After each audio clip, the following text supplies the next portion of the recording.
Bonjour et bienvenue à tous. Nous allons initier avec cette première petite vidéo une série d'explications de Carnage, le nouveau jeu de TGCM. Et pour commencer, quoi de plus naturel que de comparer les points communs et les différences des deux jeux, Briscars et Carnage, afin de se familiariser un peu mieux avec le nouveau système. Il y a des choix qui nous semblent fondamentaux dans un jeu d'escarmouche, comme notamment le format de jeu. Donc de ce côté-là, pas vraiment de changement. On conserve la taille de la surface de jeu, avec une petite nuance, univers médiéval oblige, on ne compte plus en brasses, mais en toises. La surface de jeu reste 60 cm par 60 cm, ce qui nous donne 15 toises de côté. Le format de bande reste le même. Dans Carnage, on va, comme à Briscars, jouer 4 à 5 figurines chacun. Mais là encore, pour faire plus médiéval, la bande devient votre fer de lance, et les 400 pièces d'or qui la composent deviennent 400 couronnes, avec un K, c'est la monnaie usuelle et officielle sur Safar, l'immense continent sur lequel s'affrontent toutes les factions. Côté bourse, le budget pour jouer reste sensiblement le même aussi, puisqu'il faut le même nombre de figurines. Ça va nous donner aussi des parties qui ont relativement la même durée, 1 heure et quart environ pour les deux jeux. Maintenant, si on compare une carte de profil de chacun des deux jeux, on va voir qu'il y a des points communs, mais aussi des gros changements. Côté recto, pour les points communs, on a toujours un visuel de la figurine, sa valeur en couronne, son nom et éventuellement sa limitation. La nouveauté, c'est le niveau de la figurine. Il va de 1 à 3 et détermine le nombre de dés qu'un combattant lance pour chaque action du jeu. Niveau 1, j'ai 1 dé, niveau 2, 2 dés, et niveau 3, 3 dés pour toutes mes actions, et je choisis le résultat de mon choix. Les vétérans ratent moins souvent un coup d'épée que les jeunes recrues, ça reste logique. Côté verso, il y a toujours des points d'action ou PA, toujours des points de vie ou PV, un cartouche qui rappelle la durée de vie de l'armure et son seuil pour les figurines qui en sont équipées. Il y a aussi des compétences, dont la plupart seront décrites dans le livre de règles pour ne pas surcharger les cartes de profil, de l'équipement et des caractéristiques qu'on va combiner pour réaliser toutes les actions du jeu. Mais on s'arrête là pour les similitudes, parce que les caractéristiques principales ne sont pas du tout les mêmes.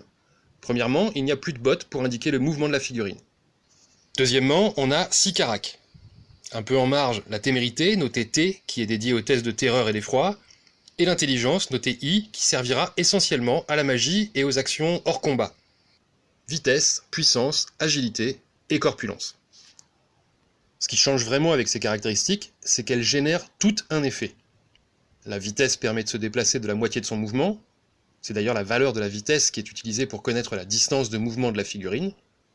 La puissance ajoute 1 au dégât de l'action, l'agilité octroie une petite attaque gratuite, et la corpulence permet de repousser son adversaire. La grosse différence par rapport à Briscars, c'est qu'il n'y a plus d'attaque et de bottes opposées à des parades, des esquives et des contres. Dans Carnage, l'attaquant va décider d'investir 1, 2 ou 3 PA pour utiliser 1, 2 ou 3 caractéristiques dans son attaque, et le défenseur va en réponse dépenser 1, 2 ou 3 PA pour avoir lui aussi 1, 2 ou 3 caractéristiques à ajouter à son dé. Alors forcément, le nombre d'effets et de dégâts va aussi varier en fonction du nombre de caracs qu'on choisit. Mais ça, nous l'aborderons plus tard dans une autre vidéo. Changement aussi dans l'équipement d'une figurine. On peut voir dans la description des armes, par exemple, une valeur en couronne négative. C'est une différence notable parce que, contrairement à Briscars, si je veux changer l'arme de mon guerrier, je récupère son coût pour aller chercher une autre arme plus ou moins chère. En gros, dans Carnage, je ne paye pas un équipement que je n'utilise pas. Et enfin, gros changement sur les cartes de profil, les dés de maîtrise. Il n'y a plus la possibilité de dépenser 1 PA pour augmenter son seuil de base, 2 PA pour relancer un dé ou 3 PA pour s'en ajouter un.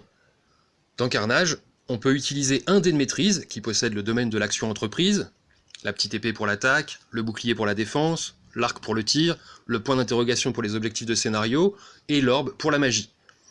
On barre un dé sur sa carte et on relance le dé de son choix. Mais ça aussi, nous y reviendrons plus tard dans une nouvelle vidéo. Sans s'attarder sur l'esthétique ou l'univers des deux jeux, on vient de voir la plupart des différences et des points communs entre Briscars et Carnage. A tout vite pour une prochaine vidéo, et rappelez-vous, la victoire est un choix.